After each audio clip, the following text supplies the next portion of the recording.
Good morning, students. Today I am going to start your new chapter, that is solutions. First of all, we have to understand the meaning of solution. You know it very well. Solution term refers that a homogeneous solution, a homogeneous mixture of two or more than two components. Whenever we mix two or more than two components and a homogeneous mixture is formed, that homogeneous mixture is known as solution. There are components of solution. One is solute and other is solvent. In your class 12th, we deal with only binary solutions. Binary means having only two parts, two components. One is solute and other is solvent. So this is about the solution का definition है ये कि solution को किस तरीके से define करेंगे. It is a homogeneous mixture of two or more than two components. Now the first component is solute. The component which is present in less quantity is known as solute. बेटा इसकी हम दूसरे definition भी दे सकते हैं कि the component which is going to be lose its identity, जो अपनी identity को खो देगा, जो अपनी identity ही नहीं रखेगा, that we called solute. For example, when we add a spoon of sugar in a glass of water, then after some time sugar crystals dissolve in water and we are not in a condition to see that crystal. So that is solute कि उसने अपनी identity को खो दिया है और वो water में dissolve हो गया है. So solute की दो definitions हैं.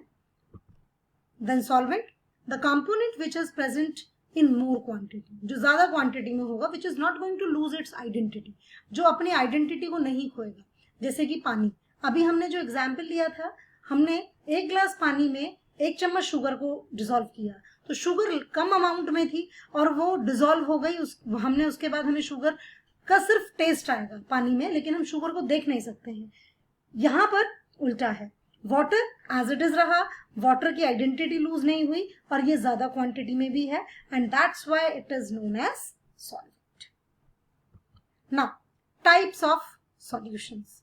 सॉल्यूशंस बेसिकली आपके, हम यहाँ पर सिर्फ होमोजीनियस मिक्सचर के बारे में ही बात करेंगे, हम हेट्रोजीनियस के बारे में बात नहीं करेंगे. तो यहाँ पर हमें पता है कि हमारा जो फिजिकल क्लासिफिकेशन है मैटर का, वो तीन कैटेगरी में कैटेगराइज करते हैं. सॉलिड होता है, लिक्विड होता है, गैस होता है. तो बेटा जब हम सॉल्यूट एंड सॉल्वेंट की अलग अलग कॉम्बिनेशंस लेंगे, जैसे हमने यहाँ पर देखिए सॉल्यूट तीनों एक साथ सॉलिड लिए हैं, तो ऐसे ही सॉल्यूट एक बार तीनों हम लिक्विड लेंगे और एक बार सॉल्यूट हम तीनों गैसेस लेंगे.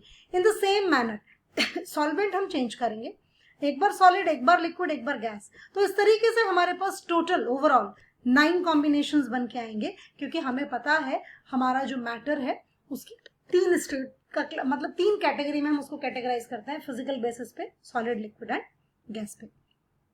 बेटा ये जो टेबल है आपकी 9 कॉम्बिनेशंस की, इसमें हम एक कॉम्बिनेशन नहीं पढ़ते हैं, and that combination is gas and gas, where solute is gas and solvent is also gas. वो हम नहीं पढ़ते हैं यहाँ पर, क्योंकि उसमें वेरिएशंस नजर नहीं आते और उसकी बहुत ज्यादा जो एप्लीकेशंस है वो हमें नहीं मिलती हैं. तो दैट्स द पॉइंट. इसीलिए हम क्या करते हैं, हम यहाँ पर 8 कॉम्बिनेशंस पढ़ेंगे. आपकी बुक में एक टेबल दिया हुआ है और उसमें एग्जाम्पल्स दिए हुए हैं, आपको वो एग्जाम्पल्स लर्न करने हैं.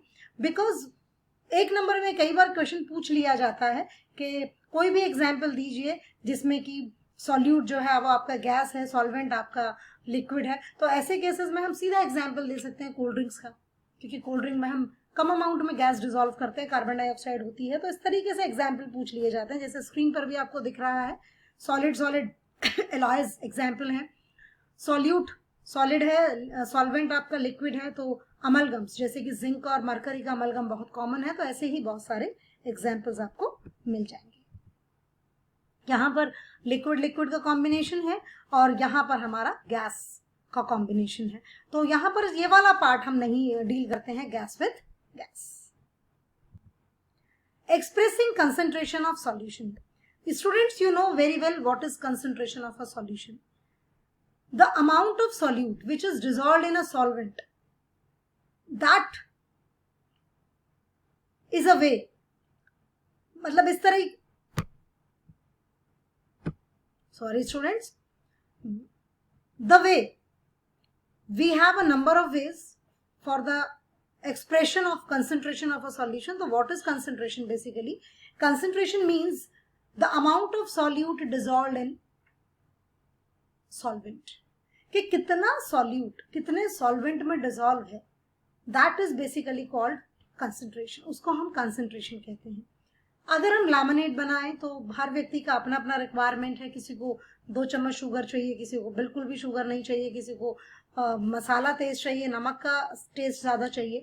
तो इसी तरीके से जब हम वेरी करते हैं सॉल्यूट का अमाउंट तो कंसंट्रेशन अलग अलग होती है। तो that is the concentration. Concentration वाला पार्ट जो है बेटा मैं आपसे पहले भी 11th क्लास में भी डील कर चुकी हूँ। Molarity, molality, normality, mole fraction, mass percentage, volume percentage, ये सब हम डील कर चुके हैं, पार्ट्स पर मिलियन। वही हम यहाँ पर भी डील करेंगे 1 by 1, और 1 by 1 डील करते हुए उससे रिलेटेड न्यूमेरिकल्स भी करेंगे। तो स्टैंडर्ड सॉल्यूशन क्या होता है? सॉल्यूशन जिसकी कंसंट्रेशन हमें पता होती है, solution in which there is a fixed composition, जिसकी कॉम्पोजिशन फिक्स्ड है, उसको हम स्टैंडर्ड सॉल्यूशन कह रहे हैं। और इसी में हम एक वर्ड यूज कर सकते हैं नॉन स्टैंडर्ड। तो क्या हम यूज करेंगे?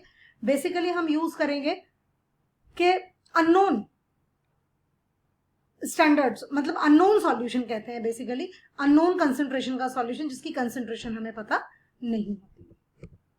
ना यूनिट्स ऑफ कंसंट्रेशन में ये परसेंटेज के फॉर्मूले हैं, ये मोलैरिटी है आपकी, मोलैलिटी है, एंड आपको पता है molality is better than molarity, क्योंकि मोलैलिटी टेम्परेचर पे डिपेंड नहीं करती, मोलैरिटी टेम्परेचर पे डिपेंड करती है। And this is your mole fraction, and mole fraction of any component is 1, it means there is only 1 component in the container. तो ये मैं आपको अपनी लाइव क्लास में डील कर चुकी हूँ, 2 न्यूमेरिकल्स भी मैंने आज आपको कराए थे, तो ये हम वहीं पे डील करेंगे। Thank you and have a good day.